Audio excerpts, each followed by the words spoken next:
The best way to learn was to be among speakers of the language. Written ability among the farming community was often poor, so it was only the basics that many families taught. Agnetha was very lucky, however, since her two elder sisters had been tutored through maternal connections. The new addition to the Weltime family would find her work cut out, as she would be expected to be at least as adept in farming skills and craft work as her two elder sisters. Monika took the lead role in the workshops the very next morning. She wanted to make up for the lost revenue from the village market. The family had plenty of wool and basic fabrics to work on. The question was how to best make this into articles which people would pay good money for. Monika decided on making a batch of felt hats with a choice of adornments and loom-created cosies for hands, plus decorative table mats from the more durable twine. The first thing to do was to choose hat sizes, so she had to measure the head sizes of all the family about her. She had a couple of picture books which gave her starting points for ideas, but she needed more than that. She wanted to make some prototypes first. The prototypes would be plain, but she wondered if the hats might be decorated by Alpine motifs. The family had peg looms which were perfect for making the sort of braiding necessary for decorating clothing. Surely, if they looked quirky, they could break out of the mould of having to be all traditional. She thought that if she put some woolen fleece on the edge as a sort of piping, it would add to their practical value. Hand-sewn fabric flowers would also be a great adornment for the hat range. So, for Monika, the world now shrunk down to hats, hats and more hats. The table ideas would have to wait until the first hat prototypes rolled off her table. She started work in a frenzy. The work made her happy for the first time in many months. She kept herself quite separate from baby Agnetha so that her own maternal instincts would be squashed. After a while, she felt guilty about the old woman's work with the glowing stones and the playing cards, and even began doubting all the magical events in the wild boar inn at the market village.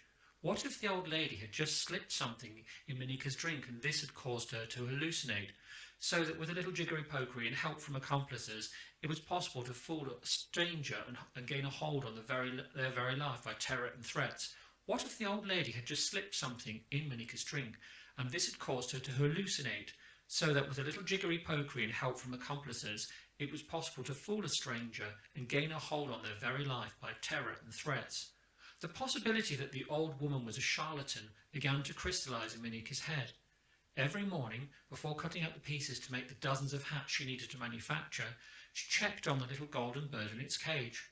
She'd hidden the bird in the family cellar in a dark and dusty little corner inside a trunk with a lot of other old family heirlooms. Seeing her golden bird reminded her of the fact that Saul also had a caged golden bird in his possession. Was this simply beyond coincidence? One morning she went down to the cellar to check on her precious caged bird. Monika opened the trunk to find that the bird and cage seemed to have moved position. She felt a flush of fear and the hair on the back of her neck began to stand up. No amount of memory recall could convince Monika that the bird had ever looked as it now did. The golden black-capped bird was on its perch, but its golden wings were spread out. Fighting her fear and with her pulse fit to burst, she realized that her worst nightmare was yet to come true. As the weeks ticked on, she knew that it would only be 3 more market trips to Braunstadt and the nasty old man would be making his first public visit to the farm to reclaim loans on behalf of those to whom the Weltimes owed huge sums of their cash. However, the calming influence of the cottage industry type activity all around her had worked its magic on the young Monika.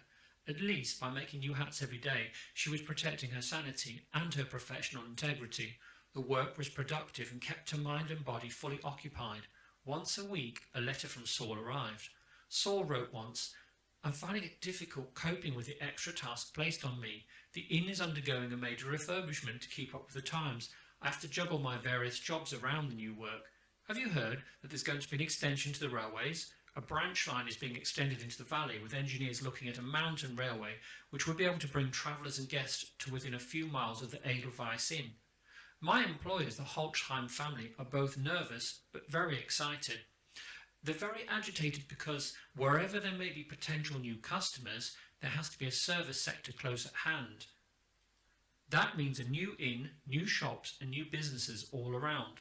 We are told in the newspapers and by some very loud-mouthed travellers and traders who stay with us for up to a week that people want new businesses to provide them with luxury and fun. Many people are interested in the Alps now, but they're not locals. They're looking for a means to make a living which would allow them to settle here. I fear that lots of money will pour into this area from the profits of industrialists. They may buy us all out and turn this into an exclusive playground for the privileged. It's strange that you mentioned elves in connection with your trip up to our inn. The press is full of columns about Alpine elves. It seems that just about everyone has claimed to see one. Some claim to have elves as friends. It does a lot to generate interest in visiting here, so for business people, that's not all bad. Factory owners are churning out vast quantities of cheap china and importing clocks from America for mantelpieces. They make cheap copies of our traditional weather houses with little model Alpine chalets. We use gut for the weather house humidity detection. Perhaps they use twine. Cuckoo clocks are being made in even greater and cheaper numbers by factories. They can get hold of cheap pressed brass to cut and mill, making the cogs and mechanisms. Most weeks, the inn seems full of strange business people and engineers and surveyors from the railway company. There was a conference held here for investors in the railway industries, and I had to serve at table. I didn't like the way the industrialists were talking about local people, as if we were some obstructive and ill-educated entity that needed to be squashed and conquered. I think we may end up being just poor country cousins to these moneyed investors. I'm not looking forward to the new railway, but I am very much looking forward to seeing you again. Yours ever. Saul always signed off his letters with lots of kisses and a greeting to Monika's family as well. Sometimes he sent spices and other ingredients as a treat. One day, Monika received a more personal letter which concerned her greatly. The letter contained a request to see her urgently. My dearest Pumpernickel, please arrange to leave the farm alone one Sunday morning. Meet me at the Quarry Bridge. I can be on the bridge for the middle of the afternoon, since I should have from mid-morning on Sunday free. I know you think the place is creepy, but it's the best place we could meet without your folks seeing us. Yours ever, my precious Alpine meadow flower. I blush as I dream of gazing into your eyes and kissing your beautiful petal lips. Saul, kiss, kiss, kiss, kiss, kiss. Monika wrote back short letters telling Saul of her business activities on the farm. She felt it pointless to keep the farm's plans and activities as a big secret. After all, no one could stop progress. She reminded Saul that she was well aware of the historical events in other European countries. Many mill towns with resident weavers and stocking makers who had a very precarious but basic living had seen protests some decades ago. Angry crowds had attacked factory looms. There were now many low-paid jobs for stocking making and operating mill machines in the large overcrowded towns and cities across Europe. One could even gain work in repairing slight factory seconds. The jobs involved whole families relocating to the smoky industrial cities on the lowlands. Monika shuddered when she realised that such a fate may very well meet her and all her sisters. I cannot see my mother and father surviving the changes, Saul. I love you so much. Please stay strong for me. I know that we are a very strong farming family. I am capable of hard manual labour and indeed thrive on it. You know that I would be more than happy to hew coal for the king and country. That is not my choice, and I have the skills needed to serve my country much better in traditional farming with the many extra crafting and culinary skills I may acquire along the way. I want to live up here on the family farm. If my family is forced off this land, I do not know what my parents would do. I will only say this: you apparently have a golden bird in its cage. If they are lost, then so will you be. If they are lost, then so will you be. So will you be, Saul. Remember to stay strong for me. Keep your physical strength. Do not let the Holtheim family take advantage of you. You always worked hard for them. It is grossly unfair if they now seek to exploit you by changing your working conditions if trade improves without rewarding you for your many talents. I think you were very brave to take on father in asking for his permission to court me. Once we've got through the winter and the spring thaw is over, we will contact your employers and ask if you can stay with us for just 1 week. Whatever it was you wanted to tell me on the Quarry Bridge will have to wait. Father says he will pay the Holtheims for the trouble of releasing you from duties to them in such an arrangement. Yours, ever faithfully, Monika. Kiss, kiss, kiss. Chapter 5. Saul read Monika's letter with tears in his eyes. He had grave news for Monika. There was little he could do to change her fate, but he wanted to tell her that he would always love her and would always be there for her, no matter what befell the Veltimes. Before asking to meet his love on the Quarry Bridge, he had made the trip there on his own. He had felt an overwhelming compulsion to visit the bridge in a dream. After a visit which took place in swirling snow and mists, he came back to the Edelweiss in darkness. That night he slept deeply. It was then, in a dream, that the old lady came to him. She said that there were water fairies who wished to meet the new couple. They wanted to speak to both Monica and Saul about their love for each other. They had arranged a special ceremony for them. Because events were about to overtake both of their lives. Saul was so sad that his beloved Monica could not come that he wrote back to Monica and asked her for a lock of her beautiful strawberry blonde hair. He even made his own wax seal for the occasion. The seal was carved of oak and then used to press into molten wax on his love letter to Monica. As you are unable to meet me on the quarry bridge, I must ask you for a lock of your beautiful hair. I look forward to seeing you as soon as your work allows. Let me know as soon as you are able to visit me again at the Edelweiss Inn. My love, as ever, Saul. Kiss, kiss, kiss, kiss. The first trip back to Braunstadt Market was taken in some trepidation by Monica. For this market she decided to put prices on each item. She made up her mind on a basic value for her hats, her double mitt muffs and boot cuffs. She had been helped by Sophia in the loom work to make motifs. Some of the hats were made using simple peg looms in shapes to match different head sizes. As well as putting a size on each hat, the sisters settled on motifs for them as well. The idea was that people might like a distinctive design to suit their individual taste. Some of the crocheted hats had a sort of elf-like appearance and clung close to the head. They had tapered sides over the ears and ended with a woolen tie and a pom-pom on the end of each tie which dangled down. They looked somewhat medieval, but some of the designs from 500 years ago onwards had come back into fashion in the more rural areas. Villagers were attracting tourists already by celebrating the old ways. Traditional costume was making a welcome comeback, so apparel within a traditional look which had a modern twist was a good bet for increased sales. The younger generation might purchase something that made them stand out, but not too much. Sophia had assisted Monica in the design of her new hats and was herself making gloves to match the hats. Monica suggested that the boot cuffs should also match the colour scheme. The result was that they had launched a new fashion range between the two girls. Bruno, of course, couldn't resist being the purveyor of his own opinions on the Veltheim girls' new creations. I do not want to put a damper on your efforts, girls, but here's a word of warning about market trading in Braunstadt. Last time we tried to change the stall and the market with new goods, we found that the market authorities cracked down heavily on us. Apparently, the other stallholders didn't like the new ticketed and unauthorised competition, claiming that we had encroached on their collectively agreed merchandising rules at the market. I was obliged, so they claimed, to submit specific detailed information about every piece of stock I intended to sell with a profit margin and sales expectation attached to it. I was warned that I could not trade anything until the matter had been cleared. I had to thrash it out with the parish council. We lost my very good self's labour on the farm for 4 whole days as they drowned me in official paperwork. The whole trade and commerce system is littered with pitfalls, you know. Everyone, it seems, acts with all waves and smiles if they think you're making a pittance and acting in an amateur bungling manner. Ooh, they'll stand next to your stall with a mug of freshly ground hot black coffee. They never buy you one, of course. They dip their high-grade handmade oat and wheat biscuits with their specially moulded icons on, then proceed to waste a good half-hour of your precious setting up or packing away time with all sorts of idle gossip and chit-chat. It's all tickety-boo if you're perceived to be bumbling along.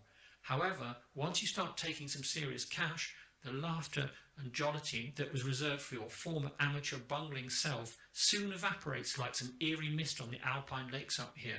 Then, what they do is more subtle. They start to take customers away from you by running your stock down to customers and even standing around trying to stop customers from buying goods from you. You'll see them acting up like a pantomime at their stall. They refuse to sit down and force eye contact on any passerby. They bring in time-wasting gadgets which are placed on their stalls to catch people's eyes for the punters to play with and praise everyone's children to the high heavens. They bring in time-wasting gadgets which are placed on their stalls to catch people's eyes for the punters to play with. They praise everyone's children to the high heavens. They force busy people to linger in idle chat. Then they bamboozle them with useless village gossip and overbearing praise of themselves and their family until the poor genuine customer looks at her fob watch and realises that time is gone and they have, by now, genuinely forgotten why they came to the market in the first place. Other stallholders with business interests outside of market trading would sometimes rather see no one take any sales than see you take the custom. They may even engage you in chit-chat just when an important customer comes along in order to ruin the ambience of a big sale. Inappropriate comments are made in front of nice customers, such as exposing the personal problems of fellow stallholders, or something that puts folk off, such as talking about the drains, the sewers, or tax hikes, etc. Oh, they're still friendly enough to your face, but once you've started to take that real cash, they start to look at you in a different light. You become some sort of threat to them. While you were just a little minnow in a mountain stream, all buffeted by the currents and pebbles, they didn't mind. You see, they'd already placed you in a sort of judging pen, just like we get our prize cows judged, and there you're meant to stay forever. If you want to break out of the fool in the king's court role, then you've got a battle on your hands, because only the barons and duchesses of trade are allowed in that area of court. I've noticed that people have begun to snigger at my leather goods now, as if they are dated and outmoded fashion apparel. At one time, I could take a handsome return on them, but now I'm thinking of giving up on them and switching to something else. Oh, don't be silly, Father. You just need to have a think about what other things you could make with leather. Perhaps there's just too much in the way of clothing options in leather at the moment. Why not look at leather in a new light? Try for a combination of leather and something else. I reckon you could make hip flask holders and things for travellers. I don't mean for those people who already live up here. I mean for the new breed of visitor who travels up here on the train with a pocket full of money. Surely we could make knapsacks and little leather goodies with little cute pictures on them. You could even etch scenes in leather onto the goods with a hot needle, or cut them out with leather tools and punchers. I reckon we could get Saul to contact a hip flask company rep. Why don't we look into getting into a contract with the railway companies, asking for some sort of franchise to sell merchandise on their railway stations? Surely the day trippers are looking for souvenirs. If we could get a patent out on some of our ideas, we could start to see some dividends. Someone might want to use our ideas under license from us. Someone might want to use our ideas under license from us. How do we get a patent, Minika, said Bruno. Well, we won't get one if we stand around talking, that's for sure. I believe we have to go to the town officials and obtain paperwork, then fill in the forms and travel to the regional office. The patent office is a long way away, but if we had a good idea, it's the only way forward. The patent office is a long way away, but if we had a good idea, it's the only way forward. The only thing we can do for now is to try and launch some new product ranges at market. Sophia and I have made a range of women's hats and gloves, boot cuffs and all sorts. I do not see how the other traders can kick off about us selling women's wear. We've sold handmade wear for generations. We've sold handmade wares for generations. Only the thing is, we used to just stick to traditional stuff, and it never got up anyone's nose, because like you've just said, Father, everyone was happy to just see us struggling and barely ticking over. Once the new stock ideas come in, they can't accuse us of changing the store listings as greed. When we were given permission to attend the market, all they can say is that we have a new range of products, and then complain to the association that we've breached our terms for the stalls. All they can say is that we have a new range of products, and then complain to the association that we've breached our terms for the stalls. So what if they do? How is the market itself going to survive with all the manufactured goods pouring into the village shops anyway? They are even mass producing meat, dairy products and furniture now.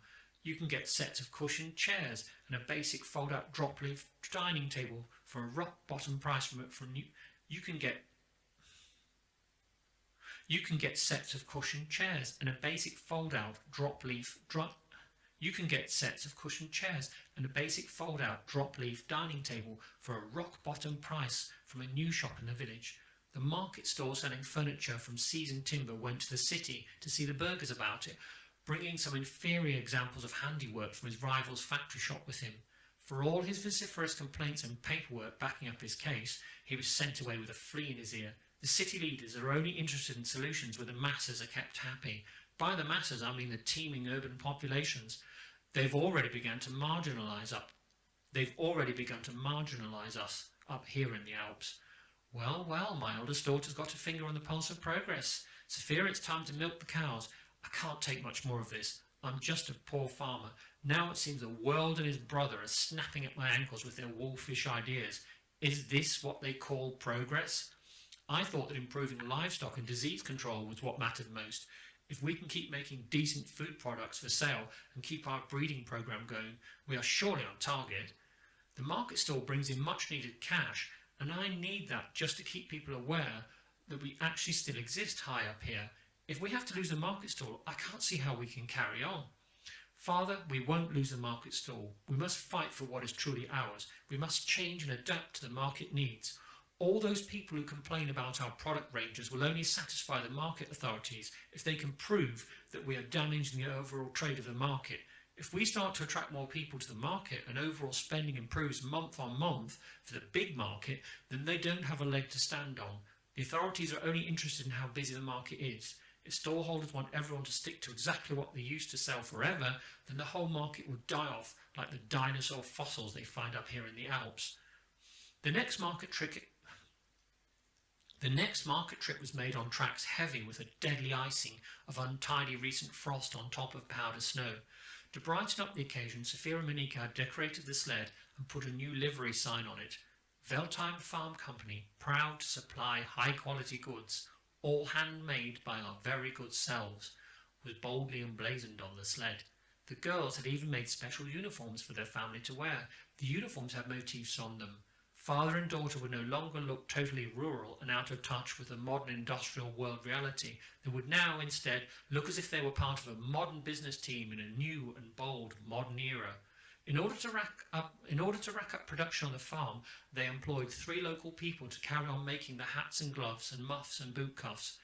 They could not convince Bruno to allow his leather production to be farmed out to a paid employee, however. No chance. Absolutely no chance.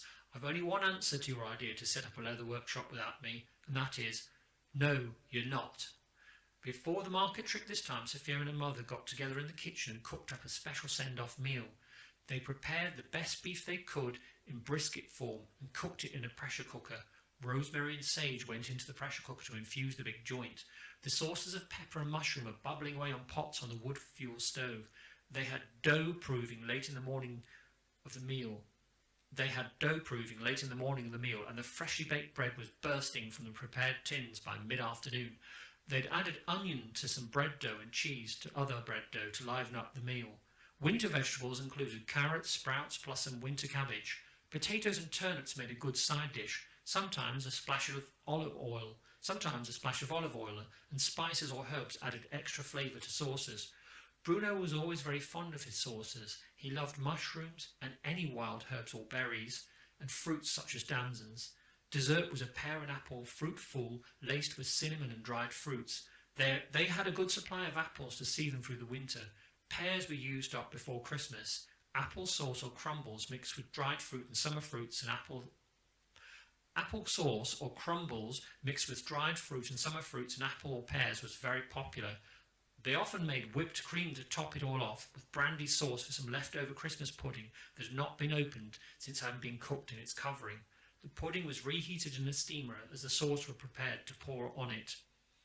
"Everyone to the table now," shouted Mother. Baby Agnetha was asleep in her cot, close by so they could keep an eye on her. The huge kitchen table could be extended out further to accommodate the extra diners. The warmth of the kitchen stove and a brazier to roast chestnuts in the open area was a welcome greeting to all who came in from the cold of the workshops. The market sled had been packed that afternoon in readiness for setting off at the earliest opportunity. This time there were fewer identical items to those at the last market. The Veltheims proposed selling off older, more dated stock at a spring blessing fair to be held at a greater distance in the neighbouring valley. Allflat was the site of the spring fair. Customers at Allflat were almost exclusively farmers. Fortunately, some of the rural communities still had more traditional tastes. Bruno had alerted the market authorities of his change in stock composition. He wrote out a long list of his stock 2 weeks before the market proper. However, it wasn't that he had altered the terms of his trading agreement, it was just that he wanted to make sure that if a fellow stallholder put in a complaint, he would have preempted them. The final supper before the market trip passed in great joviality. The Veltheims had invited their workers along to make up extra numbers. Extra beer was laid on to keep conversation flowing through the meal. Bruno was keen to enlist one of the workers in playing violin just before the supper. Bruno liked the idea of staff performing on musical instruments or a sing for your supper to break the ice. Sometimes he managed a little dance with his wife. "Come on, Hemi, let's show these shy wallflowers what mountain goats we really are." "Come on, Hemming, let's show these shy wallflowers what mountain goats we really are," he yelled that night. The gathered diners clapped heartily and even beat time with their spoons on their pewterware as they sat at table. The gathered diners clapped heartily and even beat time with their spoons on their pewterware as they sat at table. Staffing levels numbered around 10 at this time of year. Staff were required to manage the livestock and keep the paths clear, and, of course, the hard work of dealing with other farmers and businesses, like buying and selling livestock and the food trade of making products. Bruno supplied some markets with livestock for breeding, but also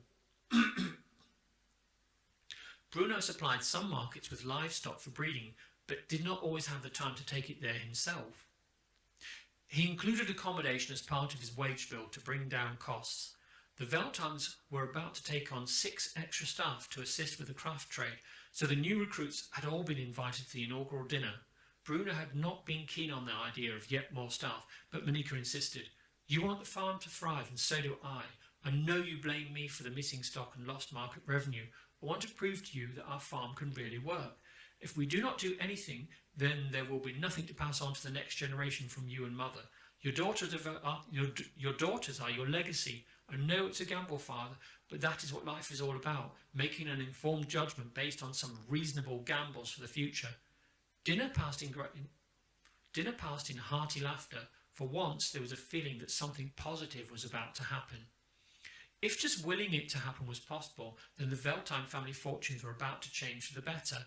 For Monica, this was something she had to believe in, for the alternative was too unpalatable for words. At 4 o'clock the next morning, Bruno and Monica were back on the snow-laden road again. Ravens whirled in the sky, the birds jostling for the best positions as if competing for the best view of the Veltines heading for market. Today the snow had stopped for the first time in weeks, but it lay heavy, and the tree branches could be heard cracking and groaning under its weight. Sunshine filtered through, an icy wind blew snow crystals into the faces of the travellers, like some icing sugar dusting sprinkling a scene on a fancy cake in an upmarket confectioner's window in Koblenza, the capital city of the Silver Federation. Apart from avoiding deep ruts where carts had plied their way through the falling snow, the sled made good progress. Some spectacular views were to be had up here, included jagged, sheer cliffs of neighbouring mountains, tree-lined slopes that ended abruptly in precipitous mountain sides. The scenery was of pure decorative chocolate box beauty. A mountain hare sped from its prominent vantage point to another equally exposed spot. Once settled in its new spot, the hare's winter coat blended in, making the hare become just part of the mountain again. Suddenly, Bruno was forced to pull up the reins on the 2 black mountain ponies pulling the sled. "Whoa, whoa, what have we got here?" There was a leg protruding onto the road. It had a boot attached to it. Bruno eyed the sight with caution. He used his whip to steady the sled, but remained calm when viewing the rest of the prostrate body lying before him. The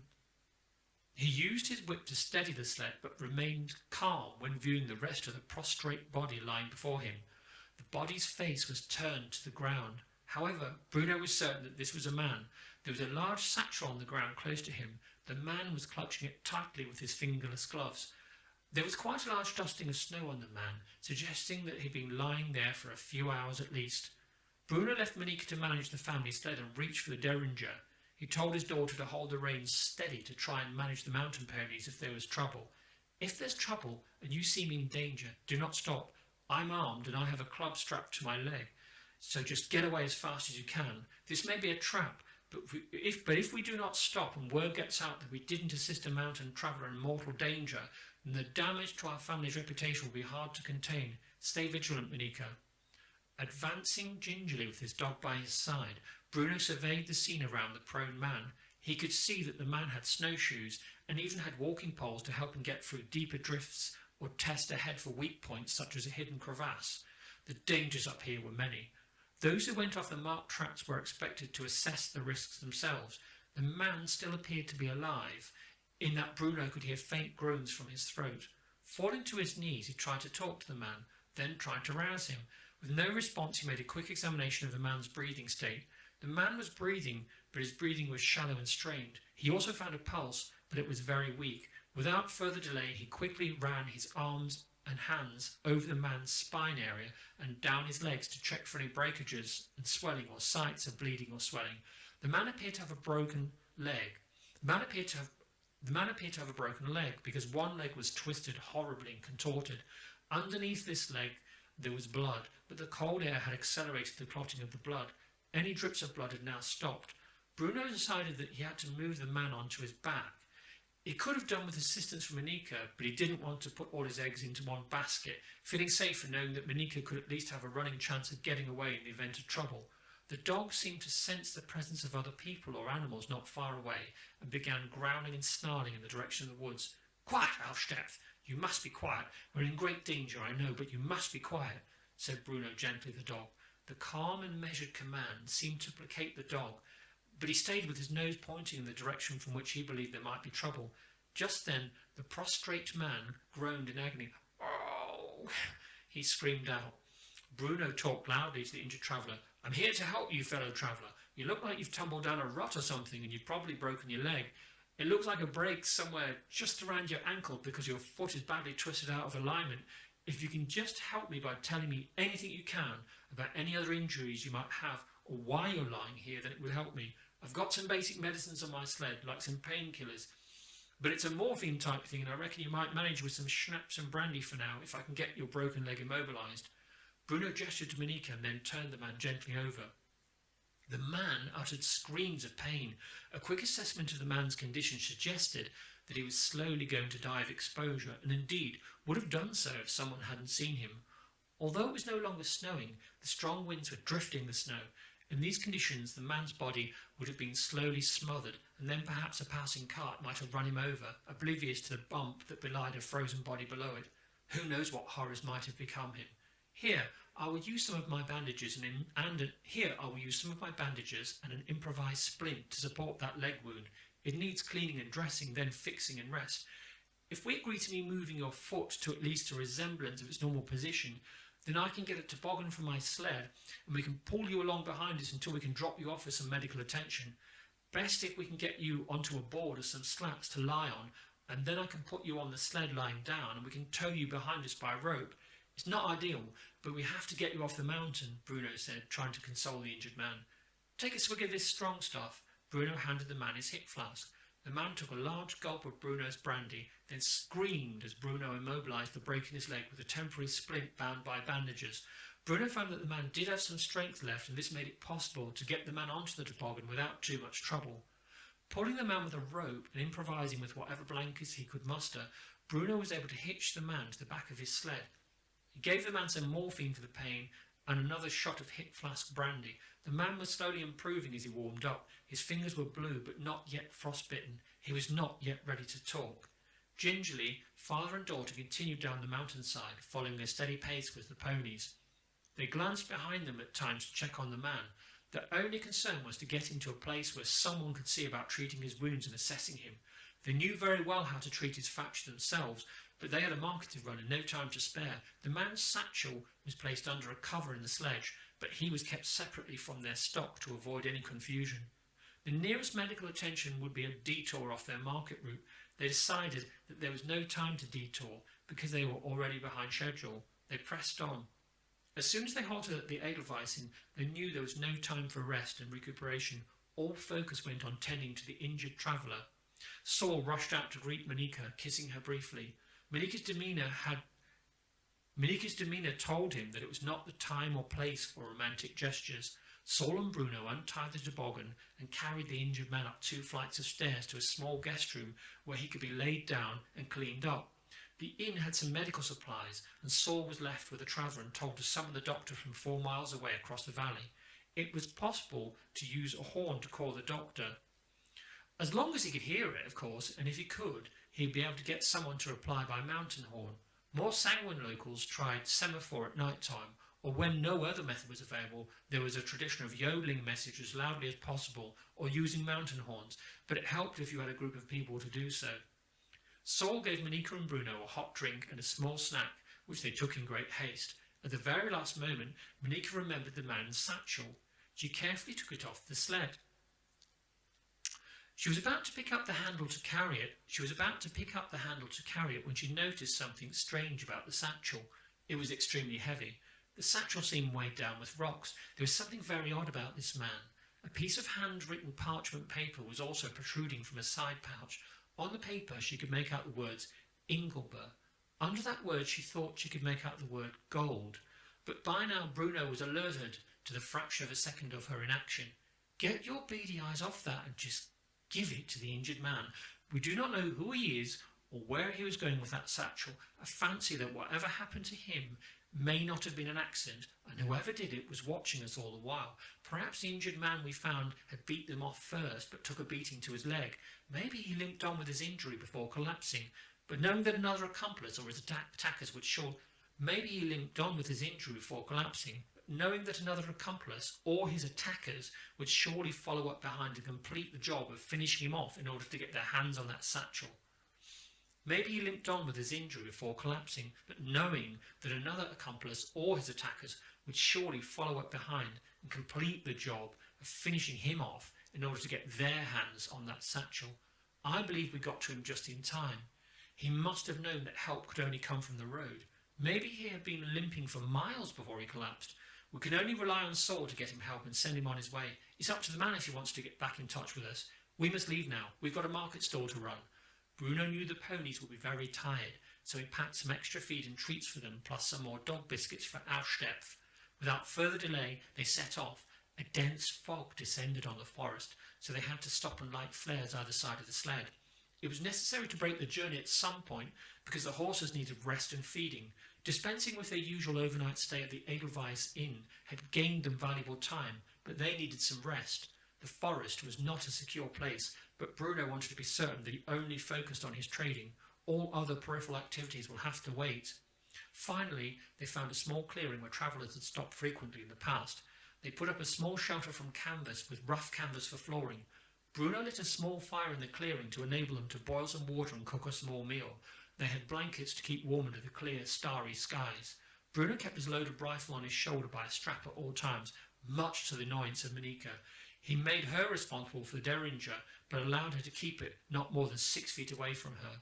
Bubbling stew from last night's supper leftovers in one pan and winter vegetables in another was their meal. They had 2 bottles of mulled wine to ward off the chill, plus reserves of schnapps to keep up their courage. Bruno felt sufficiently happy after the meal to break out an old harmonica he had in his pocket.